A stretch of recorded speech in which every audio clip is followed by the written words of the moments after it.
Olá, meu nome é Paulo Turcato e estou hoje aqui para vos falar sobre comunicação em saúde, com um especial ênfase no mercado educacional internacional das modalidades de mestrado em Portugal. Portanto, eu atualmente trabalho numa instituição de ensino superior, neste caso a Escola Superior de Saúde de Santa Maria, aqui no Porto. Sou responsável pelo Gabinete de Comunicação, Imagem e Marketing e também estou presente na Comissão Instaladora do Centro de Produção EAD, portanto, de ensino à distância, aqui nesta mesma instituição. Para além disso, sou embaixador alumni na minha casa inicial, que é o SCAP, em que consigo criar aqui e criar pontos entre os estudantes que estão a terminar agora as suas formações e licenciaturas para o mercado de trabalho, portanto, daí ser aqui este embaixador. Sou também embaixador das marcas de Portugal, portanto, promovendo aqui as marcas que Portugal tem para o mundo. Sou também responsável por comunicação corporativa na Academia Tiago Turcato, neste caso é um projeto do meu irmão que está relacionado com o futebol, ele é treinador de guarda-redes, e também sou freelancer. E hoje vamos então aqui falar sobre a comunicação em saúde, que é tão importante. Quem é que eu sou? Para além desta breve apresentação, sou aqui mestre em Ciências da Comunicação com especialização em Publicidade e Relações Públicas, aqui tiradas pela Universidade do Minho. Sou também formado em Comunicação Empresarial por parte do SCAP. Tenho experiência profissional em vários campos, como marketing, comunicação, organização de eventos, aqui como diretor de comunicação corporativa, imagem e marketing, pronto. Tenho aqui já alguma experiência que vocês vão conseguir perceber ao longo desta sessão. Para além disso, aqui já numa questão um bocadinho mais pessoal, sou também surfista profissional ao fim de semana, sou apaixonado por tudo aquilo que envolve a água, principalmente o mar e a praia também. Sou apaixonado por yoga, pratico diariamente e já há 10, 12 anos, portanto sei que aí desse lado acredito que também vocês também o façam, por comunicação, cinema, música, festivais e também viagens. E já agora, sabiam que a prática de surf, para além de ser um desporto completo, porque trabalha aqui todos os elementos do nosso corpo, consegue apaziguar a mente, relaxar, libertar e também ajuda no processo de meditação e criatividade? Pois é. Este aqui é um desporto super completo, como nós conseguimos perceber também quando praticamos aqui modalidades aquáticas, como natação, conseguimos trabalhar muito fisicamente aquilo que nós queremos e também, obviamente, aqui a nossa parte da criatividade e a nossa força mental, principalmente nestes tempos que correm agora em que falamos sobre saúde mental diariamente, então acaba por ser um desporto muito bom. Passando agora ao que nos trouxe aqui e a este tema neste congresso. Comunicação em saúde. O que é comunicação em saúde?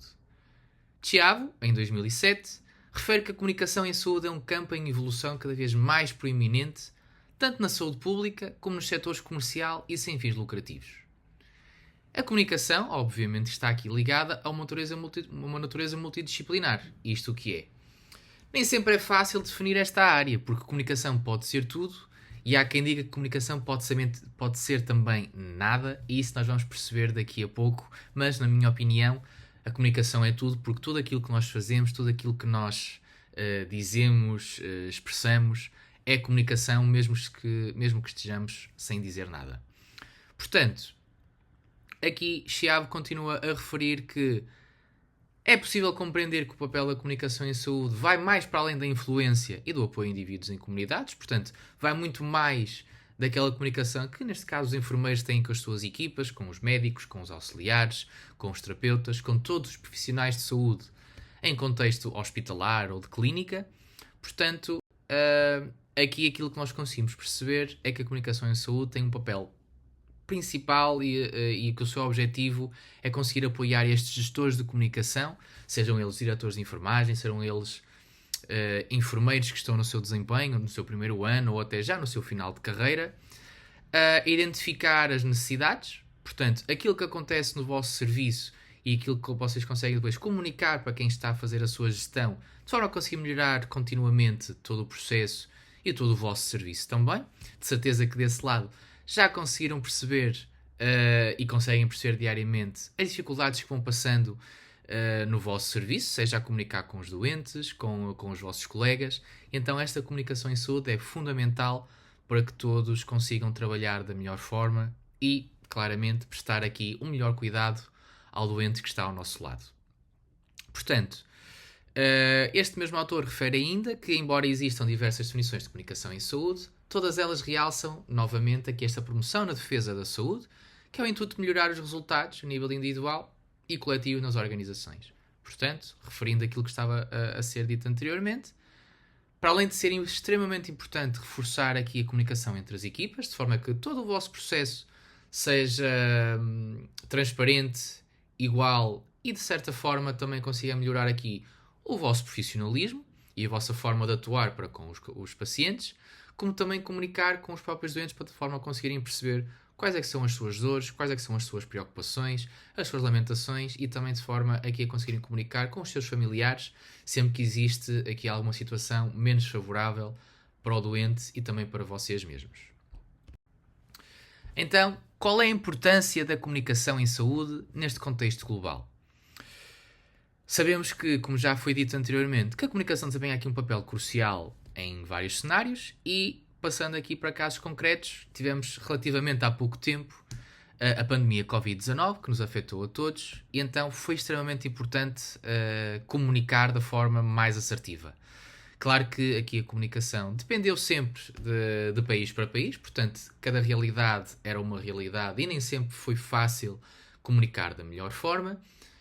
No entanto, comunicar saúde é extremamente importante para conseguirmos evitar o avanço de possíveis pandemias, o avanço de atuais pandemias que já possam estar em vigor, como foi o caso da Covid-19, e essencialmente ter aqui um tipo de comunicação que ajuda a prevenir os cuidados de forma mais extrema. Portanto, aqui nós em Portugal, curiosamente, aprendemos, aliás, que a medicina deve ser preventiva, portanto, nós devemos ter todos os cuidados antes de necessitarmos de ir ao médico, como, por exemplo, a prática de exercício físico, a ingestão de água diária, uma boa alimentação, um bom grupo de amigos para de forma a socializar, um ambiente social saudável, seja com amigos, família, mesmo a nível pessoal. Portanto, se nós conseguimos cultivar a nossa parte interna, a nossa parte pessoal, a nossa vida pessoal, conseguiremos, obviamente, também criar aqui depois uma vida saudável para com os outros.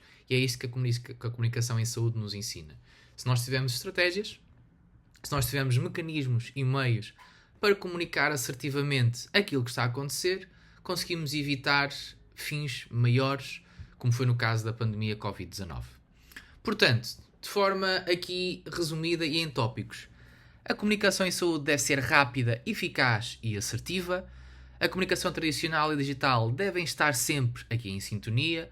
Portanto, a utilização de cartazes, banners, outdoors, publicidades na TV, caso seja também necessário, rádio, campanhas nas redes sociais, e-mail marketing, mensagens de texto e aqui na questão mais tradicional, a própria comunicação passa a palavra com os meios mais tradicionais que nós temos nos hospitais.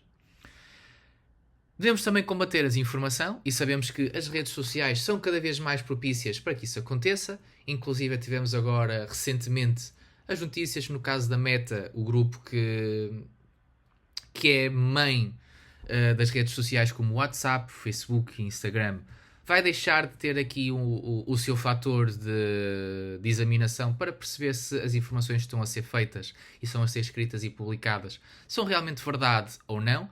E isto, apesar daquilo que é proclamado, aliás, a nível de liberdade de expressão, que claramente está, todos nós devemos lutar pela nossa liberdade de expressão. No entanto, também devemos ser coerentes e ter aqui uma função de ciência e perceber que nem tudo aquilo que é dito, nem tudo aquilo que é escrito, nem tudo aquilo que nos aparece nas redes sociais é verdade. E nós vamos conseguir perceber isso também um bocadinho mais à frente.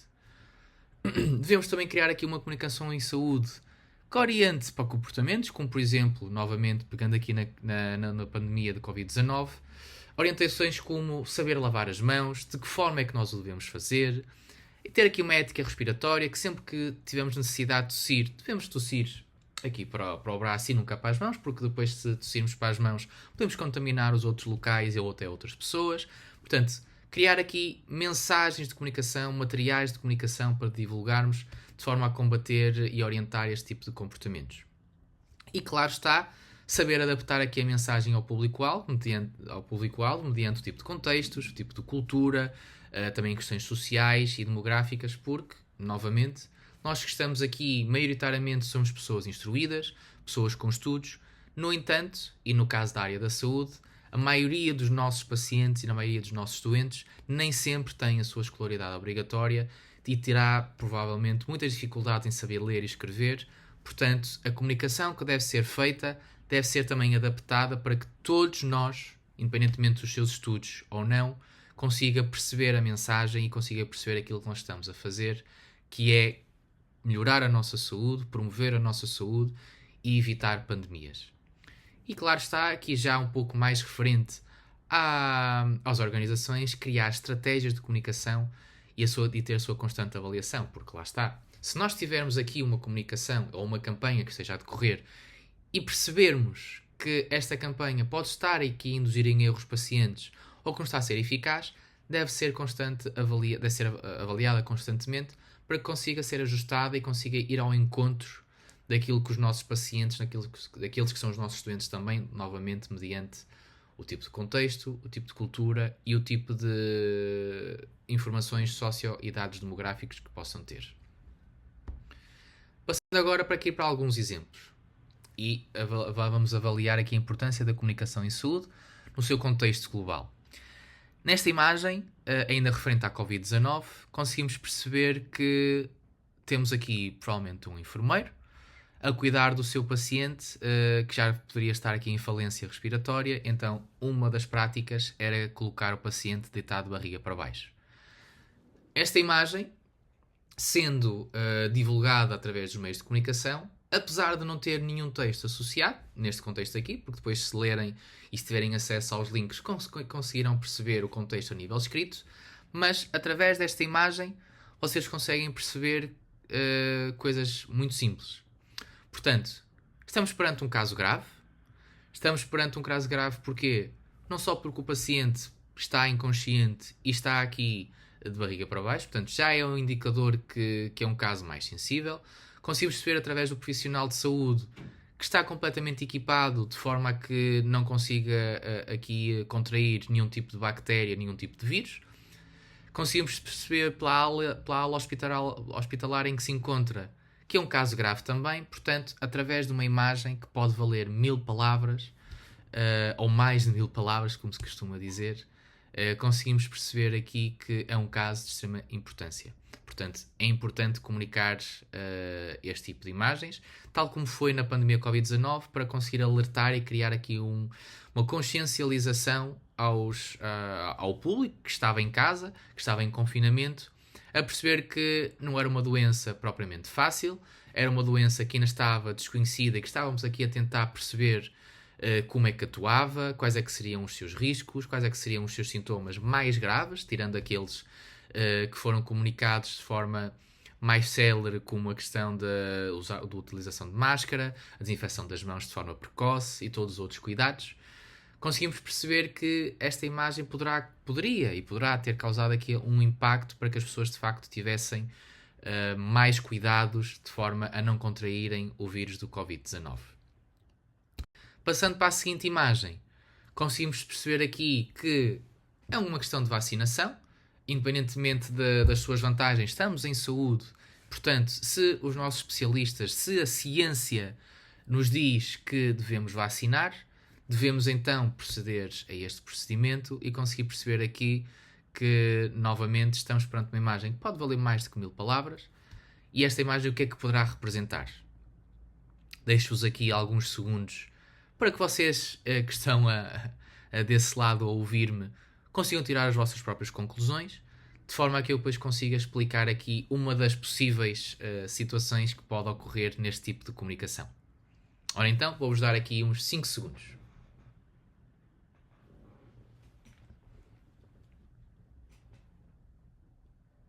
Já comunicaram? Boa.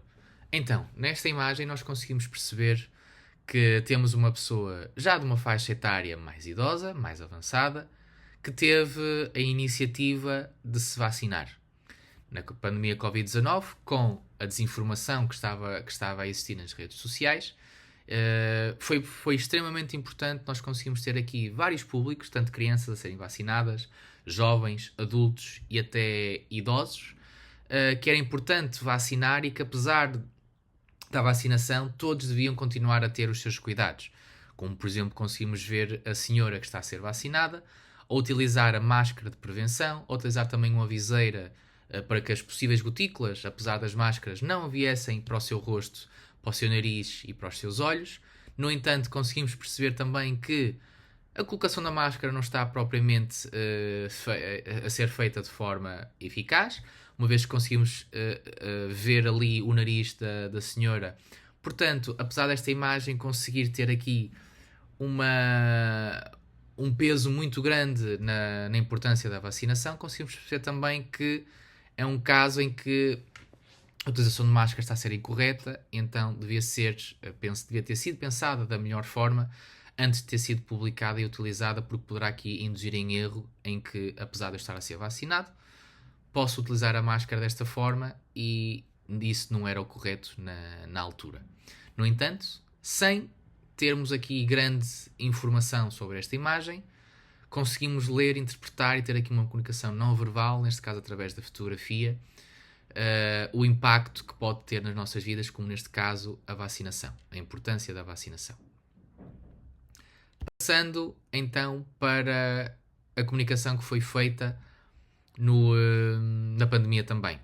Aqui temos alguns cartazes da Organização Mundial de Saúde, portanto, cartazes que foram genéricos e globais para todos os países do nosso planeta, em que, numa forma inicial, é importante que os jovens se protegessem a si próprios, isto porque os jovens, na altura, eram aqueles que estavam já ainda a trabalhar, aqueles que provavelmente teriam menos cuidados, porque, passando a expressão, eu sou jovem, tenho 20 anos, portanto, esta doença não me vai pegar, é uma gripe igual às outras, é uma constipação igual às outras, só as pessoas de maior idade é que devem fazer a vacinação. Portanto, aqui foi um apelo muito importante para que os jovens e os próprios jovens adultos conseguissem fazer a sua vacinação, de forma a prevenir a propagação destes riscos e a prevenir também as possíveis sequelas e consequências que o vírus nos poderia causar. Então, aqui de forma inicial, conseguimos perceber que todos nós devíamos estar informados, todos nós devíamos estar preparados, todos nós devíamos ser inteligentes e todos nós devíamos estar seguros e preparados para combater a Covid-19. Portanto, devíamos estar informados e aqui fazer a seleção da informação que nós temos, e se fosse através de rádio, jornais, comunicação social ou através das redes sociais. Devíamos estar preparados porque, como nós provavelmente percebemos, hoje podíamos estar bem e, passado umas horas, já ter sintomas.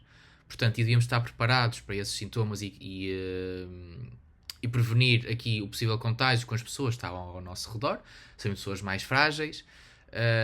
Ser inteligente, logo na forma de atuação, não só na seleção da informação que estávamos a retirar, mas também da forma como iríamos agir perante este cenário e perante estarmos infectados.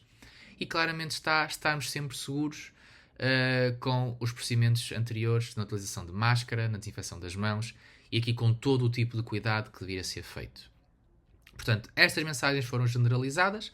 Conseguimos perceber aqui que era uma mensagem clara, eficaz, simples, direta, com cores também simples, em que o destaque está aqui no amarelo.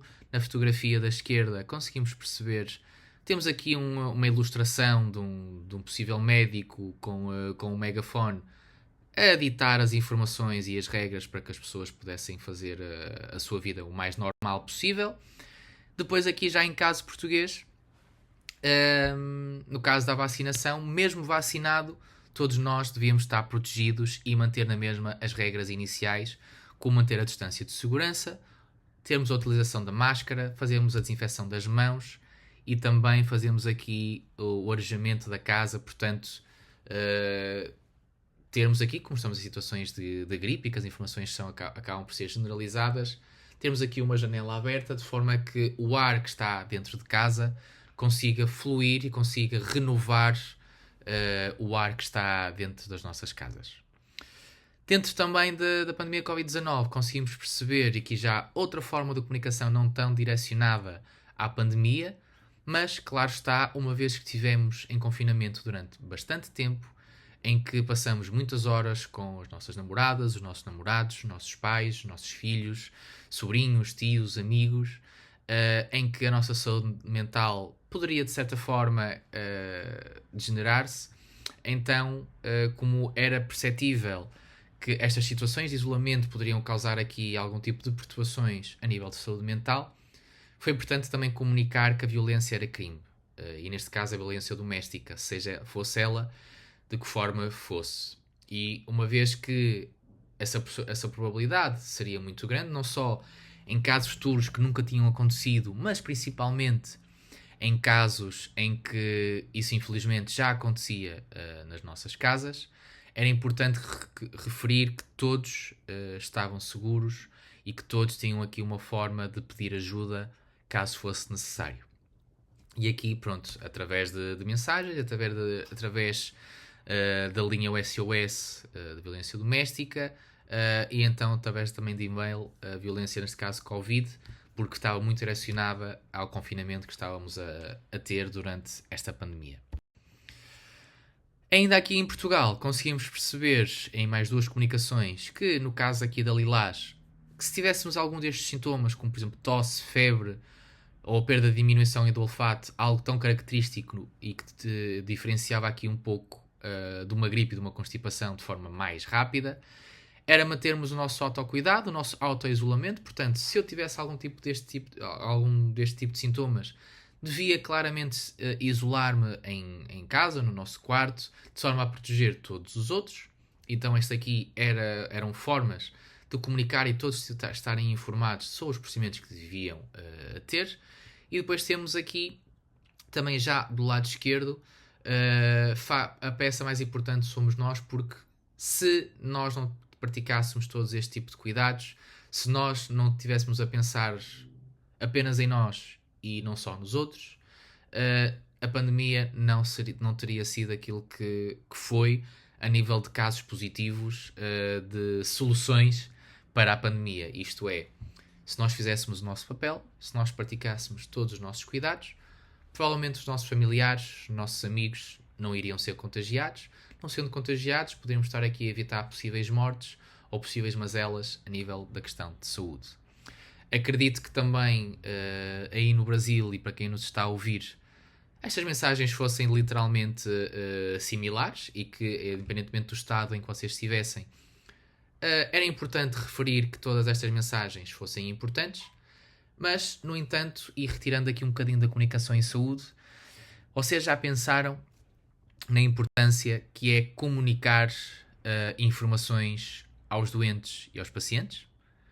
Quem é que daqui que nos está a ouvir já teve que passar por uma situação destas e que quebrou ao final do turno, que apesar da situação que passou, conseguiu manter a sua frieza profissional e a sua postura profissional, mas depois quando chegou a casa e desatou a chorar, sentiu-se triste, sentiu-se sem pés, sem chão. Isto também é uma realidade dos profissionais de saúde, e saber comunicar para com o doente e os seus familiares é extremamente importante. Aqui nesta imagem conseguimos perceber que já é uma fase em cuidados paliativos, portanto, se quisermos criar aqui um exemplo, criar aqui um cenário, comunicarmos a este doente que infelizmente poderá já não ter muitas horas de vida, ou então nem sequer comunicarmos que poderá ter poucas horas de vida, mas criar aqui um tipo de relação e comunicar que tudo irá ficar da melhor forma, em que o importante é que a pessoa não tenha dores, não esteja em sofrimento, e causar aqui um fim de vida da forma mais positiva e confortável possível ao paciente. No entanto, este caso aqui já em fim de vida, portanto em cuidados paliativos, pode ser também referido numa fase inicial, em que um paciente foi descoberto que teve cancro, e de que forma é que nós vamos comunicar esta mensagem. Portanto, esta mensagem deve ser feita de forma clara, eficaz, de forma simples também, apesar de às vezes termos que ser aqui um pouco mais frios, um pouco mais duros na forma como vamos comunicar esta informação. E às vezes isso pode ser para nos protegermos aqui um pouco naquele momento, de forma a criarmos uma defesa como profissionais. Claramente está que todos nós devemos ser humanos exemplares e se naquele momento demonstramos alguma fragilidade, estará tudo bem também. No entanto, como estamos ali num papel ligeiramente diferente, devemos comunicar aos nossos familiares e doentes a informação de forma o mais direta possível, tendo sempre, claro, uma comunicação eficaz e também cuidada. E quem é que, aqui na sala ou no congresso que nos está a ouvir, já teve que comunicar a morte de um doente ao seu familiar? Quantas vezes é que tiveram que pegar no telemóvel ou no telefone do hospital, inspirar fundo, contar até 3, ligar e dizer: olá, estou a falar com a senhora Albertina, daqui fala do hospital, eu sou a enfermeira, sou o enfermeiro Paulo, e tenho que lhe comunicar que a sua mãe acabou de falecer. Quantos de nós, quantos de vocês é que já tiveram que ter este papel de comunicar a um familiar, tanto por telefone ou então presencialmente, se estivesse na sala de espera, esta informação? São sempre comunicações e informações muito delicadas, não só para nós, porque criamos sempre, de certa forma, aqui uma relação com o paciente, mas também com o familiar que está a aguardar e que nós conseguimos trazer aqui sempre informações o mais positivas possíveis, como, por exemplo, sim, o seu familiar está a recuperar, está a aceitar bem a medicação, está a aceitar bem o tratamento, mas nem sempre isso é verdade, e então aquilo que nós devemos ter como profissionais é ter este cuidado humano, humanizar a comunicação, humanizar a situação que estamos a passar, dar aqui todo o apoio necessário ao familiar, mas não se esqueçam, comunicar de forma assertiva, eficaz, de forma simples, mesmo que seja de forma fria, para que a mensagem seja dita e feita da melhor forma possível e que cause o menos dor possível também ao familiar ou ao doente. Portanto, passando agora aqui para outro tema, quantos de vocês é que já tiveram que passar por esta situação? Vou-vos dar aqui novamente mais 5 segundos para comunicarem entre vocês ou para fazerem uma pequena reflexão e perceberem a importância que comunicar em saúde é extremamente importante, passando aqui à redundância, é extremamente importante para conseguirmos desempenhar aqui um papel extremamente positivo, extremamente eficaz e humanizado para com os nossos colegas e para com os nossos doentes e os seus familiares. Ora então, 5 segundos.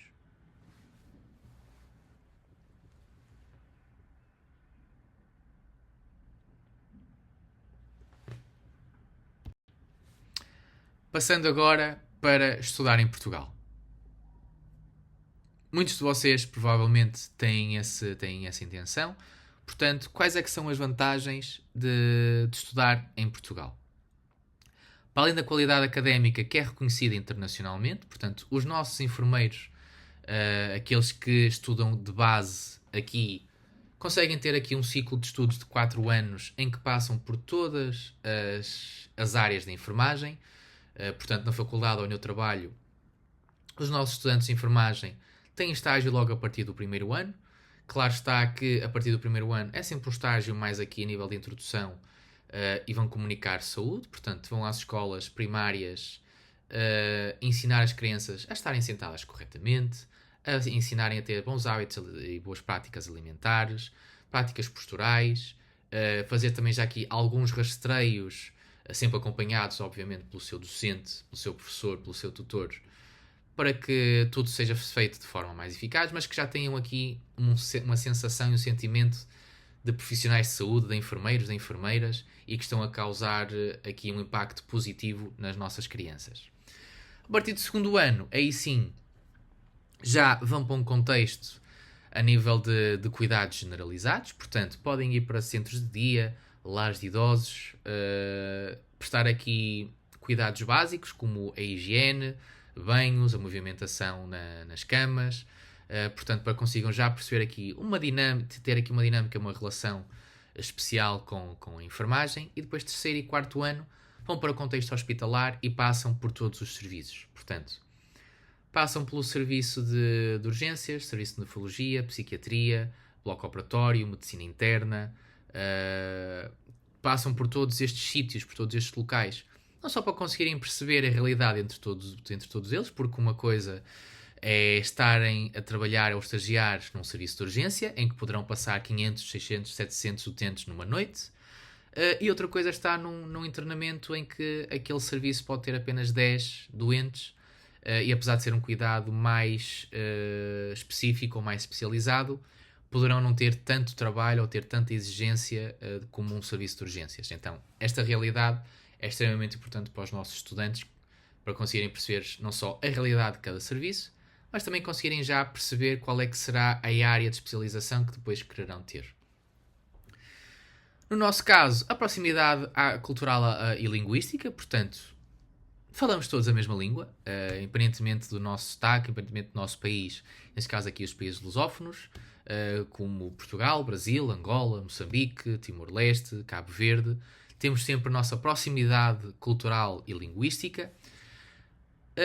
Os estudantes da ULP, portanto, os estudantes dos países lusófonos, conseguem participar em programas de mobilidade internacional e virem estudar para Portugal nesse contexto. Claro está que, nesta modalidade, os estudantes têm que estar inscritos em universidades do seu país, portanto, neste caso aqui no Brasil, poderão estar inscritos, vamos ver, na Faculdade de Minas Gerais ou na Faculdade de São Paulo, ou neste caso na Universidade de São Paulo ou de Minas Gerais, e através destes programas de mobilidade poderão vir estagiar aqui em Portugal, poderão tirar o curso aqui em Portugal de forma mais simples.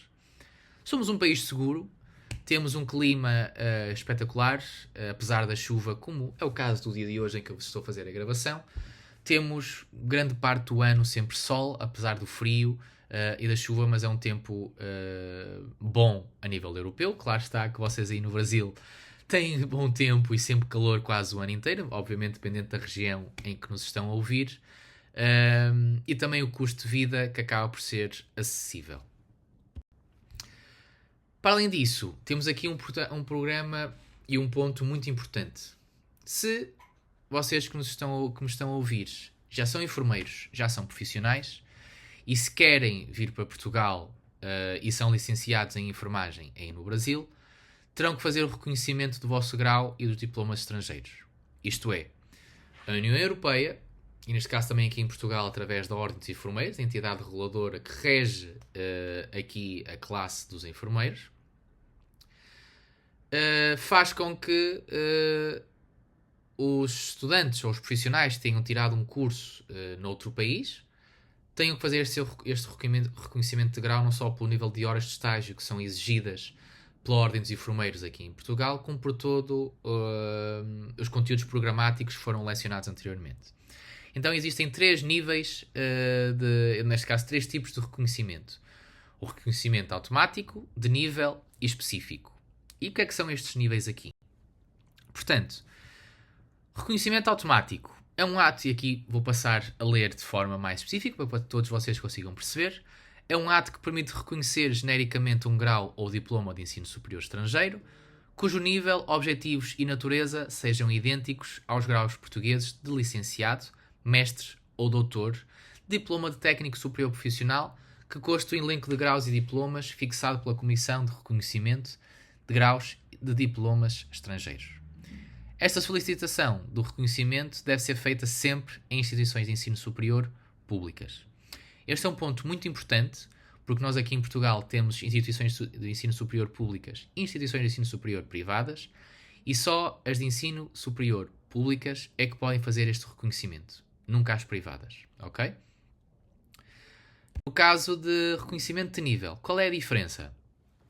Este ato é um ato que permite reconhecer de forma a comparabilidade e de forma individualizada o grau do diploma de ensino superior estrangeiro, como tendo um nível correspondente a um grau académico ou diploma de ensino superior português.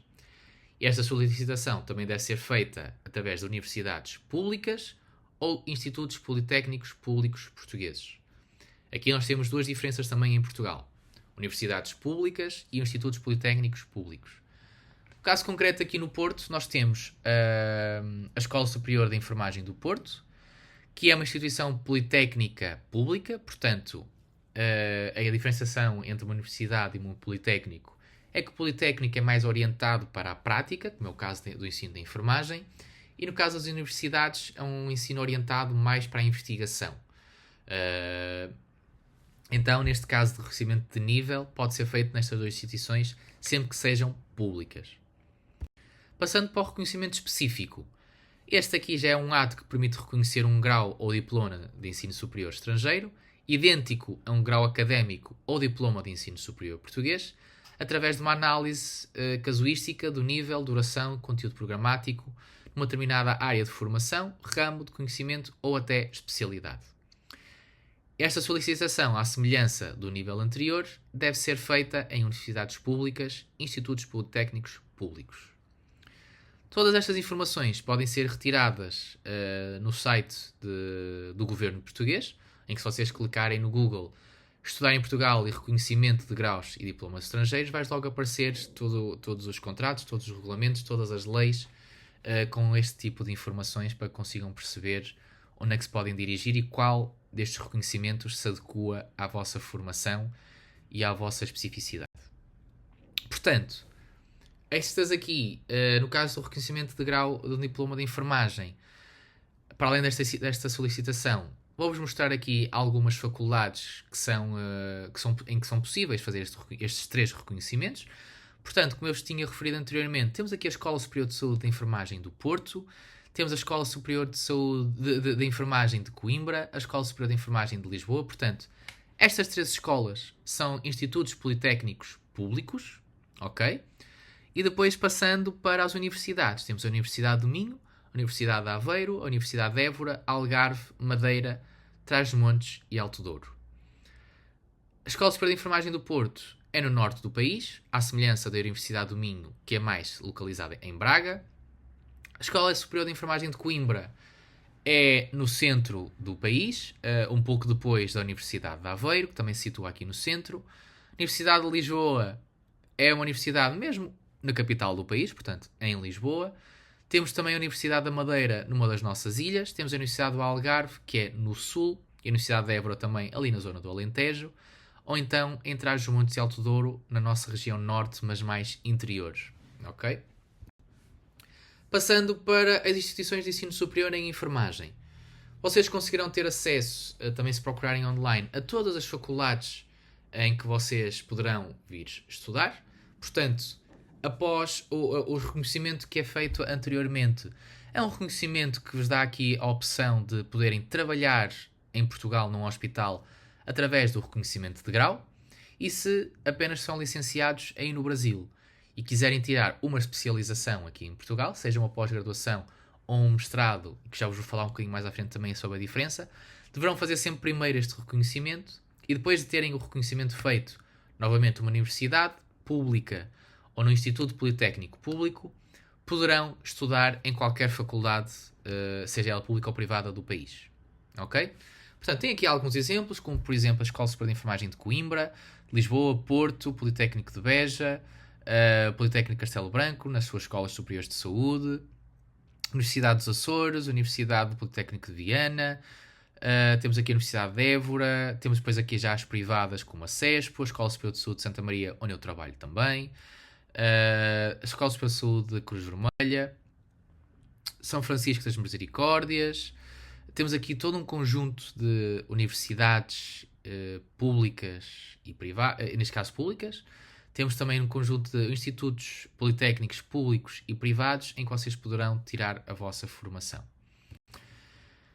Através deste link, vou-vos dar aqui algum tempo para se quiserem apontar, poderão consultar a Biblioteca Virtual em Saúde e Enfermagem em Portugal, onde poderão encontrar todas aquelas faculdades e instituições que foram mostradas anteriormente, com hiperligações. Portanto, se vocês clicarem em determinada escola, vai-vos direcionar para o website dessa mesma instituição e poderão retirar todas as informações da localização, cursos disponíveis, informações também a nível de reconhecimento, todo tipo de informações que vocês queiram sobre este curso.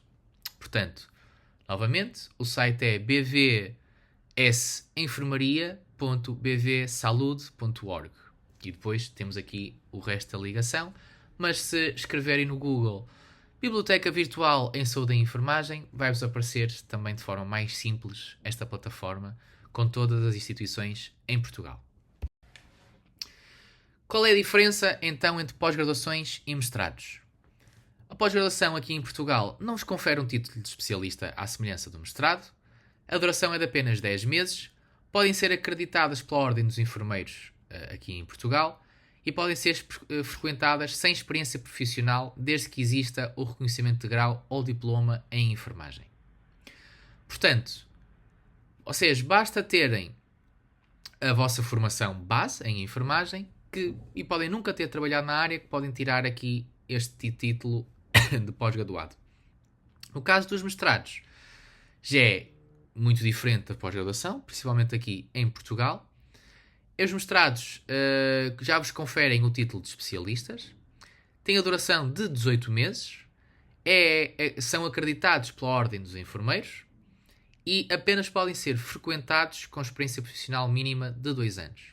Isto é, aquilo que a Ordem dos Enfermeiros Portugueses nos dizem é que os nossos profissionais, para poderem tirar o seu mestrado, a sua especialidade, têm de trabalhar durante 2 anos. Aqui há alguma confusão que os nossos estudantes têm. Mas então eu posso começar já a trabalhar e trabalho durante 2 anos e posso já me inscrever na modalidade de mestrado? Não.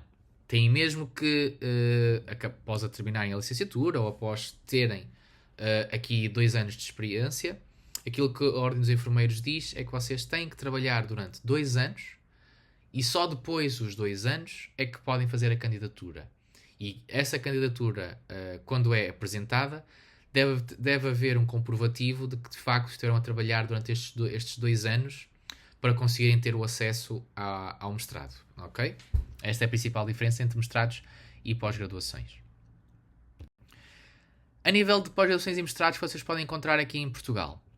Exemplos de pós-graduações. Temos pós-graduações em cuidados intensivos e emergência doente crítico, enfermagem em emergência extra-hospitalar, instrumentação cirúrgica, cuidados paliativos, gestão dos serviços de saúde, e nesta pós-graduação específica não é necessariamente necessário, passando a redundância, que sejam enfermeiros. Portanto, nós nestas pós-graduações normalmente temos gestores de comunicação, temos médicos, fisioterapeutas ou até pessoas de outras áreas que queiram ter aqui uma maior consciência de como é que os serviços de saúde são geridos, enfermagem no desporto, prevenção e controle de infecções em unidades de saúde, supervisão clínica em enfermagem, emergências pediátricas, viabilidade celular e de feridas, enfermagem de saúde materna e obstétrica, enfermagem oncológica, da amamentação e entre tantas outras. No caso dos exemplos dos mestrados, temos aqui enfermagem comunitária, reabilitação, saúde infantil e pediátrica, médico-cirúrgica, enfermagem à pessoa em situação crítica e depois também tem aqui a pessoa em situação perioperatória. Ok? Vocês encontrando e pesquisando aqui nas faculdades, nos institutos politécnicos públicos ou privados ou nas universidades, poderão encontrar todo este conjunto de pós-graduações e mestrados que pode ser, claro, diferente mediante instituição para instituição, inclusive também a nível de propinas. Não, então assim por terminada a minha apresentação. Espero que vos tenha sido útil, não só referindo aqui a importância de comunicar em saúde, não só com os vossos colegas, as vossas equipas nos vossos centros hospitalares, como também a nível com os doentes e com os vossos pacientes, mas também aqui no nível de procura de instituições de saúde para virem estudar para Portugal. Espero que tenha sido útil. Quero também agradecer ao Tiago pelo convite para participar neste 6º Congresso Amazónico de Enfermagem. Vocês podem encontrar-me nas redes sociais. O meu nome é Paulo Turcato. Basta pesquisarem no LinkedIn desta forma e vão encontrar o meu perfil. Podem enviar uma mensagem, podem enviar também um e-mail caso também seja necessário. As minhas informações estão todas disponíveis no meu próprio LinkedIn. Espero que tenham gostado. Espero que este congresso esteja a correr bem. Que nunca se esqueçam que comunicar em saúde é muito importante. E nunca desistam dos vossos sonhos. E não se esqueçam que estudar é sempre fundamental para o resto das nossas vidas. Obrigado e até já.